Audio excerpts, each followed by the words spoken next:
Mi tía me susurró que no hablara de mi empleo porque podría deprimir a los niños. Me callé, sonreí y fingí normalidad. Pero cuando el prometido de mi prima se burló diciendo que nunca pasaría la entrevista en su gran empresa tecnológica, me levanté, tomé mi abrigo y le respondí, no necesito pasarla. Soy el director general.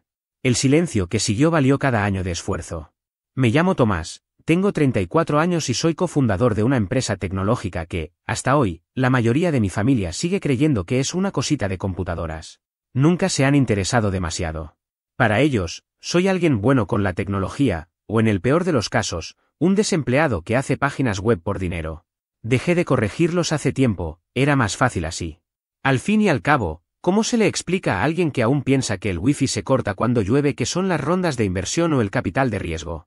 Las cenas de acción de gracias con mi familia extendida siempre fueron un ejercicio de autocontrol. Aprendí a mantener mis respuestas breves, a sonreír ante los comentarios disfrazados de elogios y a dejar que las conversaciones derivaran hacia temas más seguros. En el fondo, siempre fui el diferente.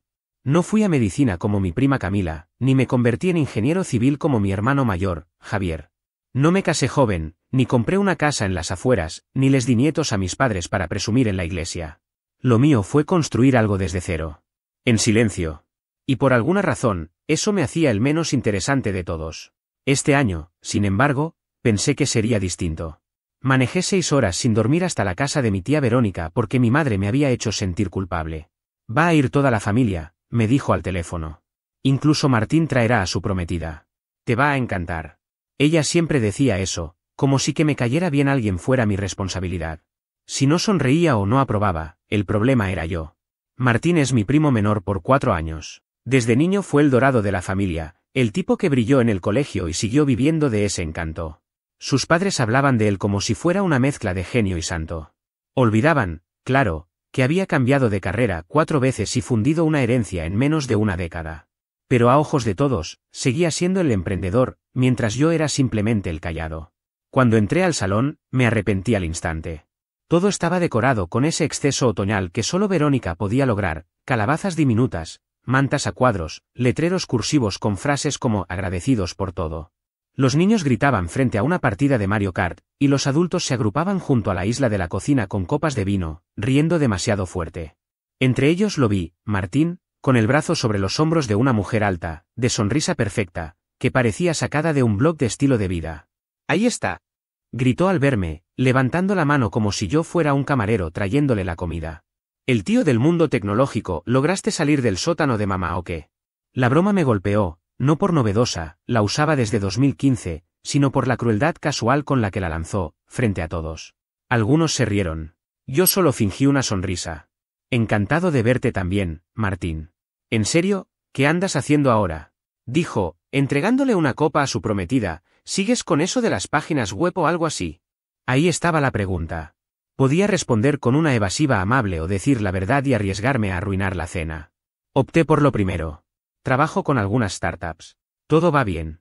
¿Startups?, se burló, arqueando las cejas. ¿Eso es código para desempleado? Martín, por favor, intervino Verónica, aunque seguía sonriendo, disfrutando el espectáculo. Vamos, solo bromeo, dijo él, alzando las manos. Seguro Tomás tiene algún proyecto secreto. Capaz está construyendo el próximo Google en su garaje. La habitación estalló en risas. Yo también reí, aunque por dentro sentí ese vacío que deja el orgullo tragado. Me acerqué a la mesa de bebidas, serví vino tinto hasta el borde y crucé una mirada con mi madre, que me sonrió con esa expresión que mezcla orgullo y alivio, como si soportar la humillación fuera una virtud.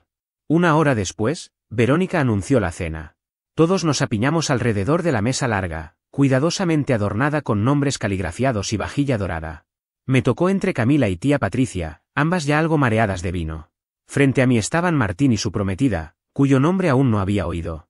Martín me contó que trabajas en tecnología también, dijo ella con voz amable. Antes de que respondiera, Martín interrumpió. Bueno, algo así. Es más bien un freelance, hace trabajitos. Ella asintió con esa sonrisa cortés que mezcla simpatía y desinterés. No la culpé. No sabía mejor. En realidad, dije, dejando el tenedor sobre el plato, dirijo una empresa. Martín soltó una carcajada. Claro, el gran CEO. Cuéntales el nombre, a ver si me acuerdo. Pixel Crunch, ByteDust, ByteNest, respondí sin cambiar el tono. Nos dedicamos a seguridad informática. Cerramos una ronda de inversión Serie B el trimestre pasado. Hubo silencio. Breve, pero suficiente. Martín parpadeó. ¿En serio? Asentí. Él miró a su prometida, incómodo, y volvió a sonreír, esta vez más forzado. Vaya, parece que los dos estamos en el mundo tech. Ella pareció impresionada, lo cual pareció irritarlo aún más. Acaba de tener una entrevista en Everlock, dijo ella, orgullosa. Es una empresa muy competitiva. Sí, los conozco, respondí. Me reuní con su junta hace un tiempo. Buen equipo. Él sonrió con malicia. Dudo que siquiera te dejaran pasar de seguridad. La frase sonó a broma, pero llevaba filo. Era su manera de recordarme mi lugar. Sentí un nudo en el estómago. Miré alrededor, algunos se reían, otros solo observaban. Me levanté despacio, tomé mi chaqueta del respaldo y todos se quedaron en silencio. Soy el CEO, dije con calma. Nos vemos el lunes. Y el tiempo se detuvo. Nadie respiró. No esperé reacciones. Salí de la casa sin mirar atrás. Para cuando llegué al coche, la adrenalina se había convertido en un nudo amargo en el pecho. No tenía claro hacia dónde iba. Solo conduje fuera del vecindario, dejando atrás esa hilera de casas idénticas con luces parpadeantes en los porches y figuras inflables de pavos en los jardines. La lluvia hacía brillar el asfalto y el sonido constante de las llantas sobre el pavimento me ayudaba a calmar la respiración. No lloré. No grité. Solo escuchaba una y otra vez su voz repitiéndose en mi cabeza. Dudo que siquiera te dejen pasar por seguridad. No fue el insulto lo que me dolió, sino el silencio que le siguió. Nadie dijo nada. Ni mi madre, ni mi tía, ni siquiera mi hermano, a quien vi sonreír disimuladamente detrás de su servilleta, como si todo fuera una broma inofensiva. Era la facilidad con la que todos dejaron pasar aquel comentario, como si fuera algo habitual, aceptado, o incluso merecido.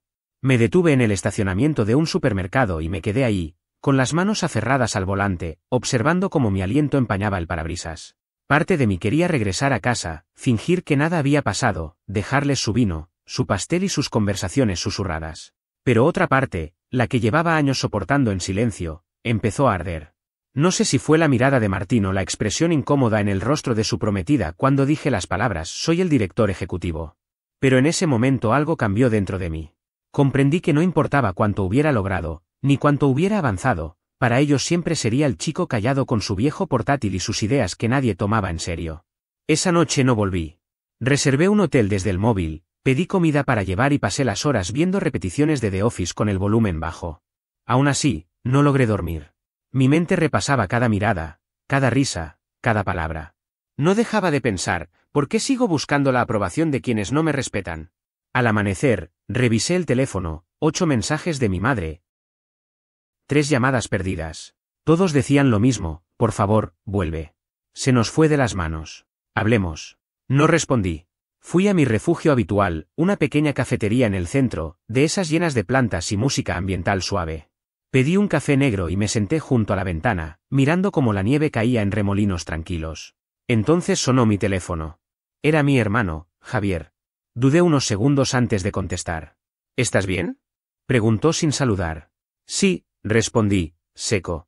Hubo una pausa. Martín fue un idiota. Ya sabes cómo se pone. Lo sé, dije. Y tú te reíste. Escuché su respiración al otro lado. No era por ti, hombre. No seas tan sensible. Apreté la taza entre las manos. Claro. Siempre es una broma cuando es sobre mí. Mira, dijo con prisa, ya dejaste claro tu punto.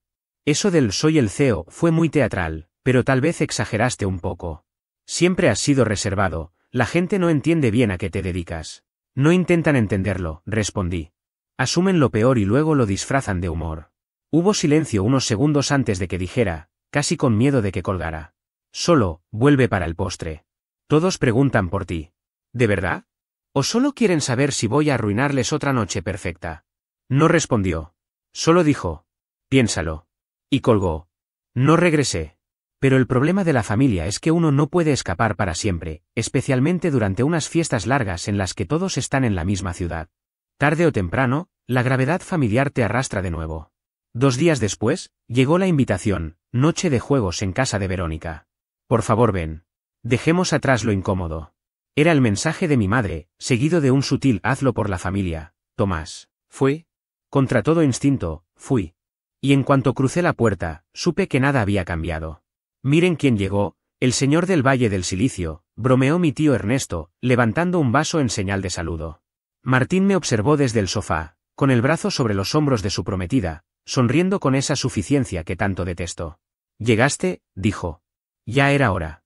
«Solo vine por los juegos», contesté, con frialdad. Jugaban a adivinar películas con mímica. Las risas forzadas y el falso entusiasmo me resultaban insoportables. Me mantuve al margen, hablando lo mínimo. Pero notaba los detalles, los comentarios velados de Martín, apenas audibles para los que estábamos cerca, la forma en que su prometida me miraba con cierta curiosidad, casi con respeto, y como Verónica me observaba, calculadora, como si no supiera si considerarme una amenaza o un invitado. El punto de quiebre llegó sin previo aviso. Durante una ronda, alguien imitó la red social, y Martín gritó: «Esa es la historia de Tomás, pero con menos amigos y mucho menos dinero». Las risas llenaron la habitación. Yo no me reí. Permanecí en silencio, mirándolo con una calma que lo incomodó más que cualquier respuesta. Más tarde, cuando llegó el momento del postre, Verónica apareció con un pastel. «Estamos celebrando la entrevista de Martín», anunció. «Tiene una oportunidad en Everlock, crucemos los dedos». Todos aplaudieron. Martín sonreía, encantado con su propio protagonismo. Entonces Verónica giró hacia mí. «Tomás, quizá podrías darle algunos consejos», dijo, con tono meloso. «Tú has postulado a sitios así, ¿no?». La miré unos segundos antes de responder. «He contratado gente de sitios así». El silencio fue inmediato. Ella soltó una risa nerviosa. «Bueno, podrías ayudarle con una entrevista de práctica. Ya sabes, ahora que tienes tiempo». Y ese fue el instante. El momento exacto en que comprendí que no era falta de entendimiento. Era elección. Decidieron no comprenderme. Y, peor aún, se sentían cómodos haciéndolo. Durante años, fui el hijo silencioso. El que escuchaba más de lo que hablaba. El que evitaba discusiones para no arruinar el ambiente. En mi familia, la paz valía más que la verdad, y yo aprendí a quedarme pequeño para que Martín pudiera seguir brillando sin sentirse opacado. Esa noche, mientras las risas rebotaban entre las paredes del comedor y el ruido de los cubiertos llenaba los silencios incómodos, lo comprendí con una claridad casi dolorosa. No se trataba de armonía, sino de conveniencia. Dejé el plato sobre la mesa con cuidado, como si ese gesto midiera el peso de lo que iba a decir. «¿Saben qué?», dije, con una calma que ni yo reconocía. «Creo que no soy precisamente yo quien necesita ayuda para prepararse». Martín alzó una ceja y soltó una carcajada llena de burla. «¿Qué pasa, Tomás? ¿Ahora me ofreces trabajo?». Lo miré sin parpadear, cansado de bajar la mirada cada vez que abría la boca. «Ya lo hice», respondí con firmeza. «El año pasado te cité para una entrevista, y desapareciste sin decir nada». El aire se cortó en seco. El ruido de los cubiertos se detuvo. Las conversaciones se disolvieron como si alguien hubiera bajado el volumen de golpe. «¿Qué estás diciendo?», balbuceó él, visiblemente nervioso. Me giré hacia Verónica, mi tía, que sostenía la servilleta entre las manos con un gesto de incomodidad. «¿Recuerdas cuando te pregunté si alguien de la familia buscaba empleo?», le dije. «Estaba ampliando mi equipo y quería darles una oportunidad. Te envié la oferta, ¿verdad?». Ella asintió lentamente, evitando mirar a Martín. «También se la envié a él», continué. «Lo hice a través de mamá». Pero nunca respondió. El rostro de Martín perdió el color. Intentó hablar, pero levanté una mano. «No importa», dije con serenidad. «Supuse que no te interesaban las startups. Pero solo para que lo sepas, ByteNest tiene ahora 3 ingenieros que vinieron de Everlock, incluido su exdirector de infraestructura». El silencio volvió a ser absoluto. Algunos fingían mirar su copa de vino, otros, como mi madre, simplemente bajaron la cabeza. Respiré profundo. Sentí mi corazón retumbar en el pecho. «Estoy cansado de fingir que no existo», dije finalmente. «No tienen que entender lo que hago, pero sí respetarlo. Si eso es demasiado pedir, no volveré a pisar una de estas reuniones». Y me fui. Caminé hasta la puerta sin mirar atrás. Nadie me detuvo. Nadie dijo nada. Pero algo se movió en el ambiente, algo imperceptible, como una grieta que se abre en una pared vieja. Esa noche dormí poco. En el hotel, el silencio se sentía espeso. Me quedé mirando el techo mientras los sonidos del pasillo se mezclaban con mis pensamientos. Escuché a alguien arrastrar una maleta, a un bebé llorar, y a mi mente repitiendo una y otra vez lo que había dicho. Esperaba sentir alivio, pero lo que encontré fue otra cosa, una especie de eco interior, un zumbido que no se iba, como si mi cuerpo aún no entendiera que era libre. Al amanecer, el teléfono vibró. No era mamá. No era Javier. Era la prometida de Martín. Hola, Tomás, ¿podemos hablar? 4 palabras simples, inofensivas, y, sin embargo, cargadas de peso. Las leí varias veces antes de dejar el teléfono sobre la mesa. No respondí. Me cubrí con la manta y permanecí despierto, observando cómo la luz se filtraba entre las cortinas. Horas más tarde, llegó otro mensaje. Esta vez, de mamá. Martín está destrozado. Verónica dice que lo humillaste delante de todos. Está hablando de no invitarte a Navidad si no te disculpas. No contesté. 5 minutos después, otro. Sé que no querías causar problemas, pero podrías llamar y aclarar las cosas.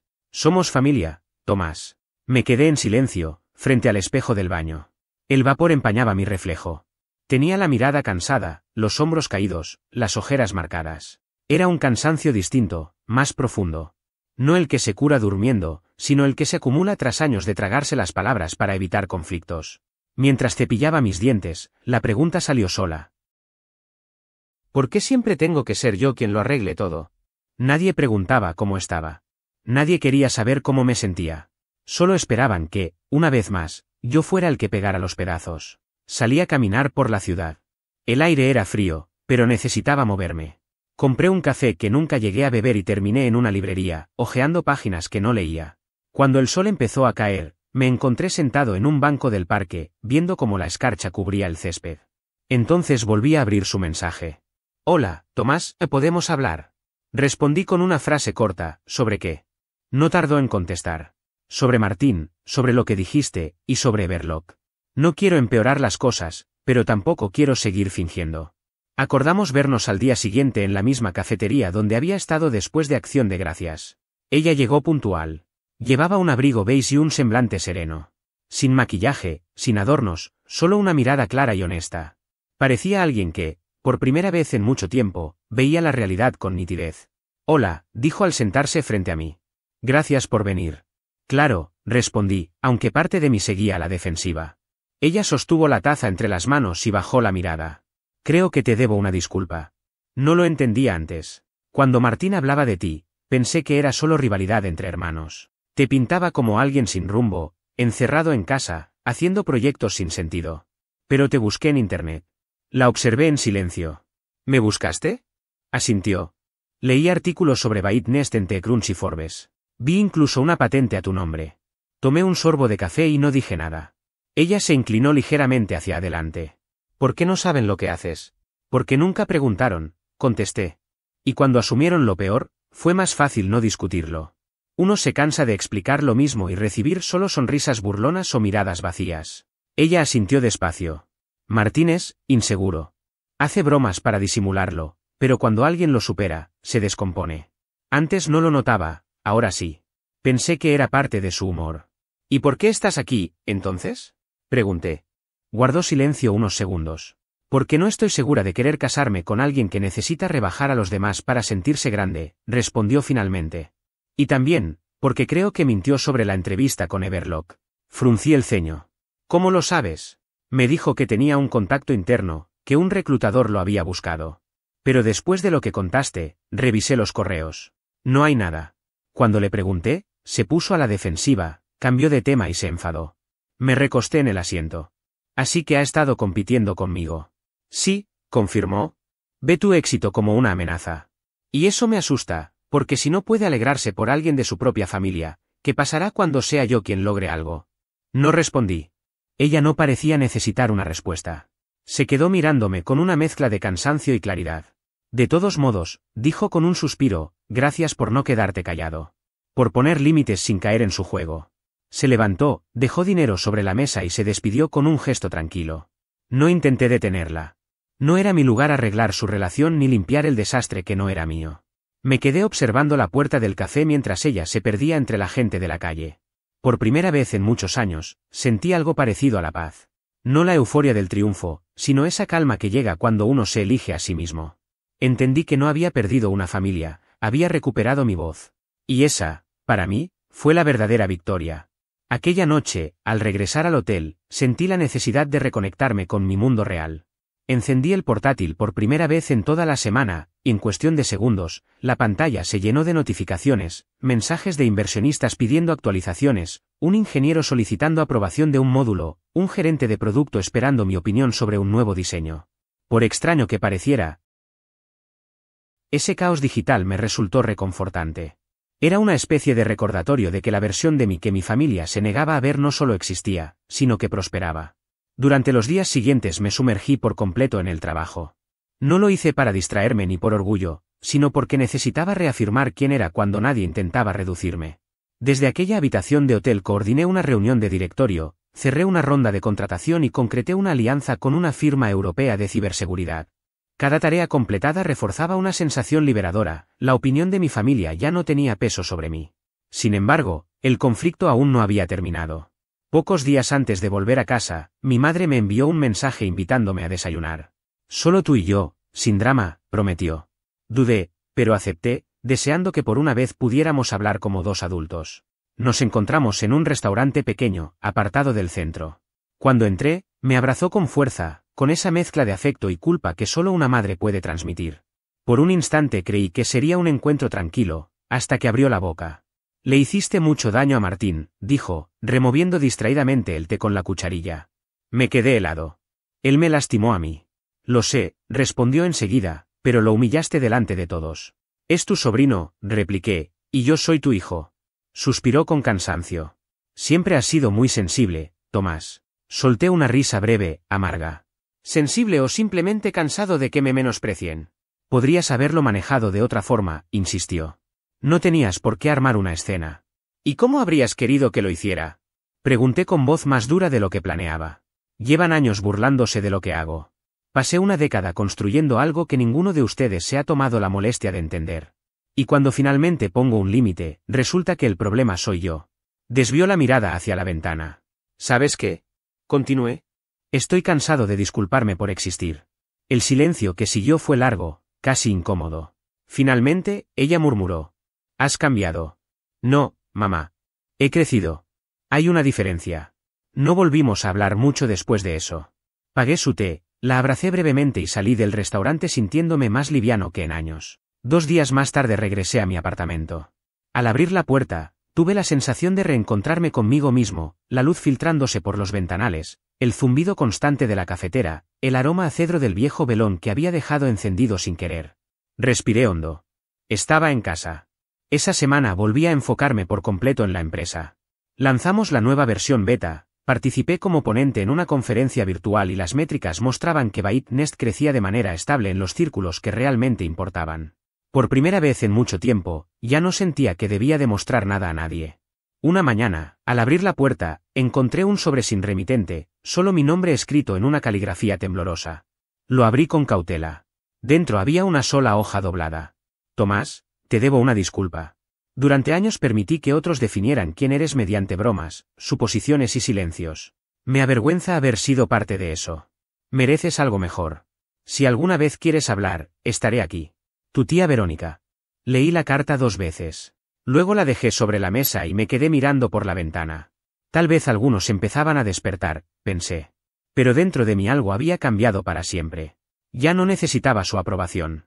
Aún así, no podía ignorar la sensación de que debía hacer algo más. Y fue entonces cuando surgió la idea. No se trataba de venganza por simple rabia, sino de equilibrio.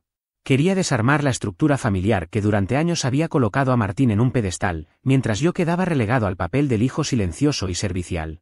Esta vez no dejaría que mi éxito hablara por sí solo, los obligaría a escucharlo. El momento llegó antes de lo esperado. Una semana después de Año Nuevo, recibí un mensaje de mi madre. Hola, cariño. Verónica quiere organizar un brunch futuro familiar el próximo domingo. Irán todos. Podría ser una buena oportunidad para reconectarnos. Tuve que contener la risa. Brunch de futuro familiar. Sonaba exactamente como algo que haría Verónica, una especie de charla motivacional disfrazada de reunión doméstica. Podía imaginarlo todo, los mimosas, las tarjetas de colores pastel para escribir metas, los discursos vacíos sobre reinventarse este año. Detrás de esa fachada, lo sabía, se escondía la verdadera intención, ofrecerle a Martín el escenario para volver a brillar. Seguramente él mismo había propuesto la idea. Y yo iba a dejar que lo hiciera, porque esta vez, sería yo quien moviera las piezas. Respondí al mensaje, claro, allí estaré. Luego llamé a mi directora de operaciones, Carla. Pragmática, discreta y completamente leal. No le conté el trasfondo familiar, solo le hablé del ángulo estratégico. Vamos a hacer un lanzamiento preliminar del acuerdo con Secure Bridge al final de este mes, ¿cierto? Pregunté. Sí, respondió. El comunicado de prensa ya está redactado, las cláusulas de confidencialidad casi listas. Solo falta que Secure Bridge termine su auditoría final. Perfecto. Entonces, ¿y si adelantamos un pequeño adelanto público? Algo sutil, lo justo para generar curiosidad. Hubo una pausa. ¿Quieres filtrarlo? No exactamente, dije. Solo quiero que sea descubrible. Actualiza nuestros encabezados en LinkedIn, añade una mención vaga en la página principal. Yo haré una publicación insinuando que se viene algo grande. Carla soltó una risa breve. Sospecho que tramas algo. Digamos que tengo una audiencia que necesita ser reeducada. En menos de 24 horas, la web de ByteNest mostraba una pequeña pero estratégica modificación, una referencia discreta a un inminente proyecto de infraestructura empresarial con una compañía Fortune 500. Había cambiado mi foto de perfil en LinkedIn por una imagen mía durante una conferencia internacional de tecnología. En ella, aparecía de pie frente a un escenario, con una sonrisa serena y un micrófono en la mano. Junto a la foto, escribí una publicación breve, meditada, de esas que suenan modestas pero están pensadas con precisión. Grandes proyectos en marcha este trimestre.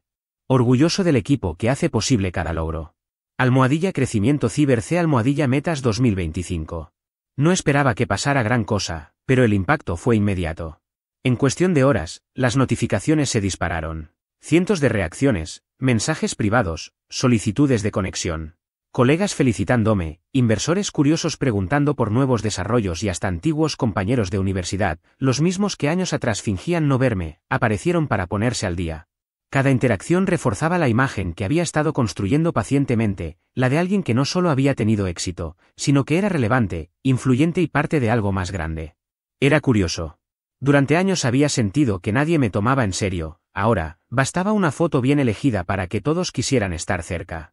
Y mientras tanto, Martín, mi hermano, ni siquiera tenía perfil en LinkedIn. Aquella noche, inspirado por el impulso, abrí un documento en blanco y empecé a escribir una lista. No una de tareas, sino de nombres. Las personas que en algún momento me habían subestimado, ignorado o ridiculizado. No lo hacía con rencor, sino por claridad, para recordar con exactitud quién había estado en qué lugar cuando más lo necesitaba. En la lista aparecieron Verónica, mi tía, Javier, mi hermano mayor, con su costumbre de desmerecer cualquier cosa que hiciera, Ernesto, mi tío, que una vez me lanzó aquella frase venenosa, ¿y tú no piensas tener un trabajo de verdad algún día? Y por supuesto, Martín, mi hermano, el eterno centro de atención familiar. Pero no planeaba enfrentarlos directamente. No. Ese tipo de venganza es demasiado visible, demasiado corta. Lo que buscaba era algo más fino, más psicológico. Quería que dudaran. Que el suelo bajo sus pies se moviera apenas lo suficiente para que comprendieran que ya no tenían el control de la narrativa. Yo no quería escándalos, quería sutileza, que un silencio incómodo valiera más que 1000 palabras. Ya había sembrado las semillas, solo necesitaba el momento adecuado para que germinaran. 3 días antes del brunch familiar, mientras revisaba correos desde el portátil, recibí un mensaje de un número desconocido. Hola, Tomás. Soy Antonia, la exprometida de Martín. Me quedé mirándolo un rato, con una mezcla de sorpresa y curiosidad. Espero que no te resulte extraño este mensaje, continuaba. Solo quería agradecerte. Terminé con él después de nuestra conversación, y me ayudaste a ver las cosas con más claridad. Me quedé inmóvil varios minutos. No respondí enseguida. Releí el texto una y otra vez, recordando nuestra breve charla semanas atrás, aquella en la que ella, sin saberlo, buscaba confirmar lo que en el fondo ya temía. Finalmente escribí, siento lo que pasaste, pero me alegra que hayas tomado esa decisión. Su respuesta llegó casi al instante. Gracias. Si algún día quieres tomar un café, sin presión. Le contesté que quizá después de Año Nuevo. Y lo decía sinceramente. Pero por ahora, lo más importante era terminar lo que había empezado. La mañana del brunch amaneció fría, con un cielo gris que parecía encajar a la perfección con mi estado mental, tranquilo, calculado. Me vestí con cuidado, abrigo de lana azul marino, pantalón de vestir, suéter negro de cuello alto y unos zapatos de cuero recién lustrados. No era un atuendo llamativo, pero comunicaba exactamente lo que quería, profesionalismo, control y elegancia sin ostentación. El tipo de presencia que dice vine preparado, pero no necesito probar nada. Aparqué frente a la casa de Verónica y me quedé dentro del coche unos minutos. Miré el reflejo en el retrovisor, respiré hondo y repasé mentalmente cada detalle. No estaba nervioso. No había rabia. Solo una calma firme, la clase de serenidad que uno siente cuando el guión ya está escrito. El interior de la casa era el mismo de siempre, una mezcla de decoración recargada, perfumes dulzones y conversaciones falsas. El aire olía a exceso. Verónica apareció en el pasillo con esa sonrisa tan característica suya, amable en apariencia, pero cargada de una hostilidad sutil. «Ah, ahí estás», dijo, exagerando la cordialidad. «Qué gusto que vinieras». «No me lo perdería por nada», contesté. En el salón, Martín ya estaba rodeado de familiares, dominando el centro de atención con ese estilo ensayado de quien vive de impresionar. Reía, hacía bromas, hablaba de nuevas oportunidades. Cuando me vio, su sonrisa se torció un segundo, lo justo para dejar ver la grieta. «Tomás». «¿Cuánto tiempo, primo?», dijo, fingiendo entusiasmo. «Me alegra verte, Martín», le respondí con calma, estrechándole la mano. Escuché que las cosas se complicaron un poco últimamente. Él soltó una risa incómoda. «Ya sabes cómo es, no todo está hecho para durar». «Cierto», dije con una media sonrisa. «A veces las cosas simplemente se exponen por sí solas». No respondió. El brunch se desarrolló con esa falsa alegría tan típica de los encuentros familiares. Verónica, intentando darle un toque inspirador, repartió unas tarjetas tituladas Metas 2025. Cada uno debía compartir sus propósitos para el nuevo año. Javier habló sobre expandir su consultora. Camila, mi prima, comentó que estaba terminando su doctorado en psicología. Y Martín, por supuesto, anunció con total seguridad que estaban replanteando su carrera y construyendo algo grande en el sector tecnológico. «Tengo un par de inversionistas interesados», añadió con aire triunfante. «Ya veremos cómo avanza.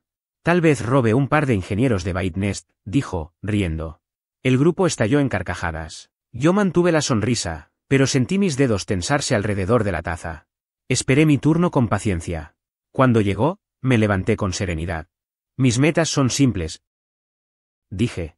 «Continuar escalando ByteNest, lanzar el nuevo proyecto de infraestructura junto a Secure Bridge, ampliar el equipo de ingeniería y, si todo va bien, abrir una oficina satélite en Berlín». El silencio fue inmediato. Varias cabezas se giraron hacia mí. Vi los ojos de mi madre abrirse con incredulidad. «¿Secure Bridge?», preguntó Javier. «Ese no es». Asentí. «Sí. Trabajamos con ellos desde el último trimestre. La asociación se hará pública a fin de mes». Martín se quedó mudo, mirando su copa sin saber qué decir. Ernesto carraspeó, confundido. «¿No es esa la empresa de infraestructura en la nube?». «Exacto», respondí con naturalidad. «Proveen servicios a más de la mitad de las compañías del Fortune 100.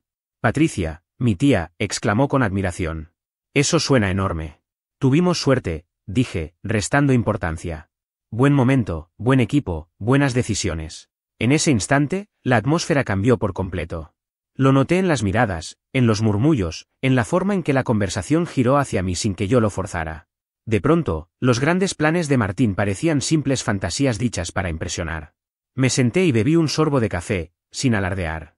Ni siquiera lo miré, pero podía sentir cómo el equilibrio se desplazaba lentamente, cómo la narrativa de la familia comenzaba a reescribirse en tiempo real. Verónica, intentando mantener el control de la situación, habló con su tono habitual de anfitriona. «Bueno, estamos muy orgullosos de todos. Toda la familia está logrando cosas maravillosas. Pero ya era demasiado tarde.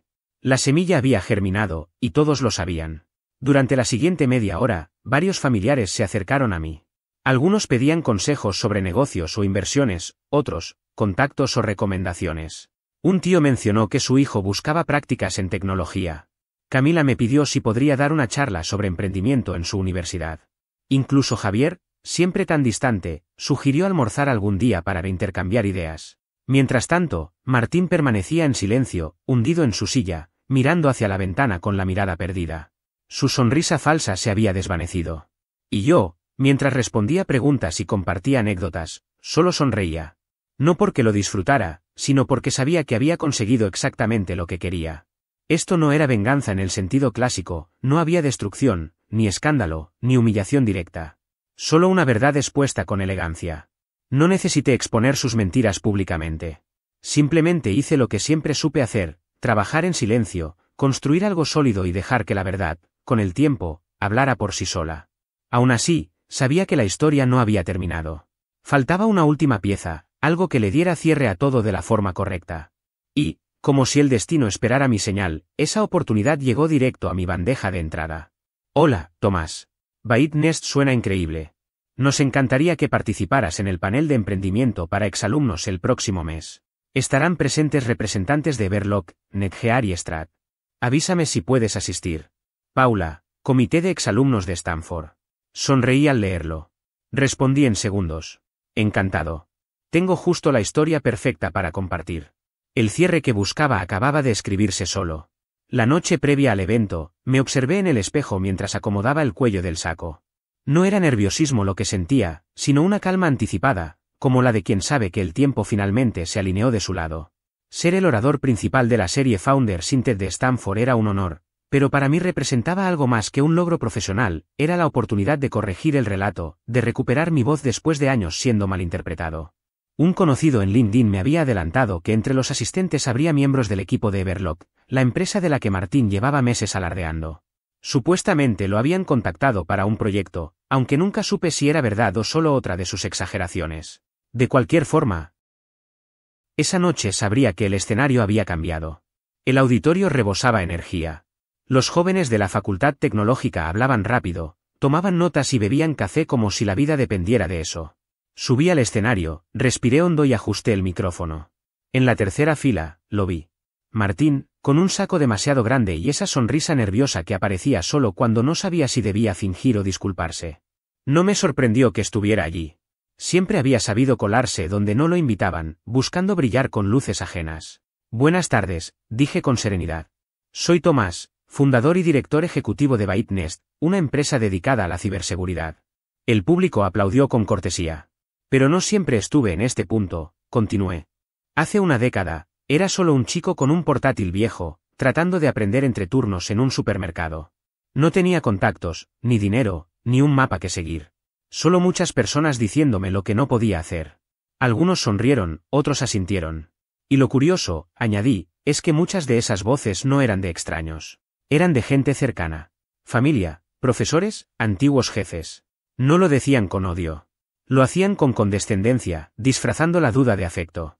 Pero aprendí algo importante, a veces, la falta de fe de los demás no se trata de ti, sino de sus propios miedos. El silencio llenó el lugar. Y lo mejor de todo, dije, es que no necesitas su permiso para avanzar. Ni sus aplausos, ni su reconocimiento. Solo constancia. Porque cuando te mantienes firme, llega un momento en que dejas de buscar entrar en la sala, y te das cuenta de que tú la construiste. El aplauso fue inmediato y sincero. Entre la multitud, Martín permanecía inmóvil. Terminé mi charla compartiendo la evolución de ByteNest, 3 personas, una inversión inicial de $15.000, y ahora más de 80 empleados en 3 países, con una alianza global en camino. Cuando abrimos el espacio de preguntas, una voz resonó desde la tercera fila.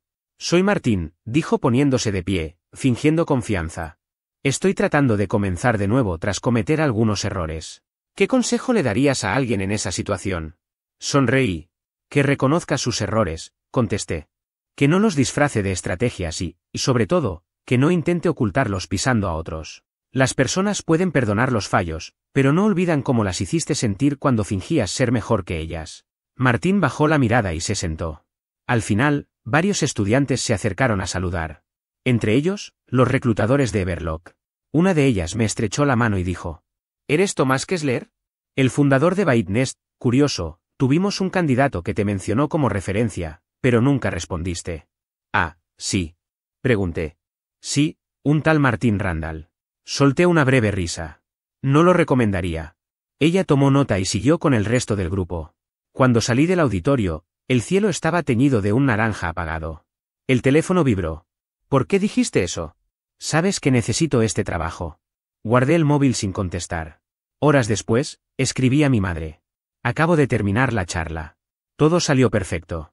Ella respondió al rato. Tu primo llamó. Dijo que lo arruinaste, ¿es cierto?